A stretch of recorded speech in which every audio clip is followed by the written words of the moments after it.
pastebėjote, kad į valdžią išsirenkame politikus, kurių balsas žemesnis ir sodresnis?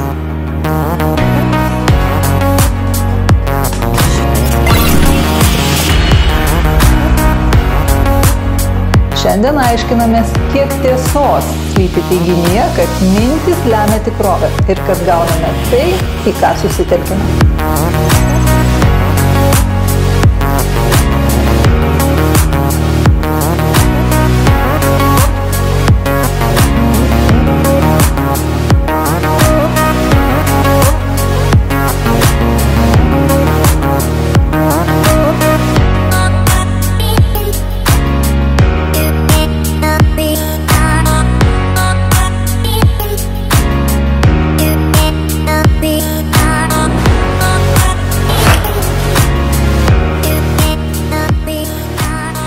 Ar kada mėginote sužinoti apie žmones iš jų rašysenos? O gal net bandėte patys keistis pakreipdami savo raštą?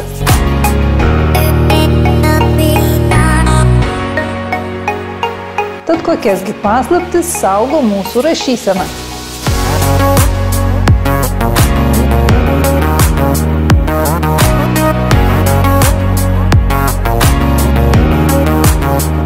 Ir įkvėpėja. Vertėjų biuro magistrė.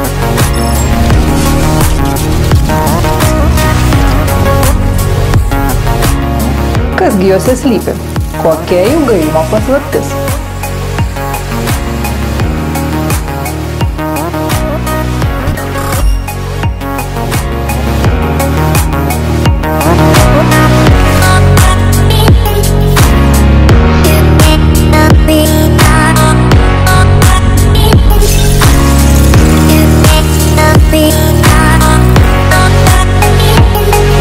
Sveiki, mielieji! Sveiki, brangieji! Su jumis Tiško kanaliukas ir aš, Diana Glogienė.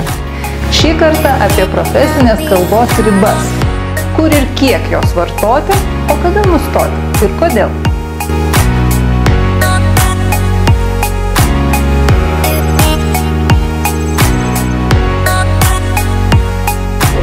Kas ir kaip prikėlė hebrajų kalbą iš mirusiųjų?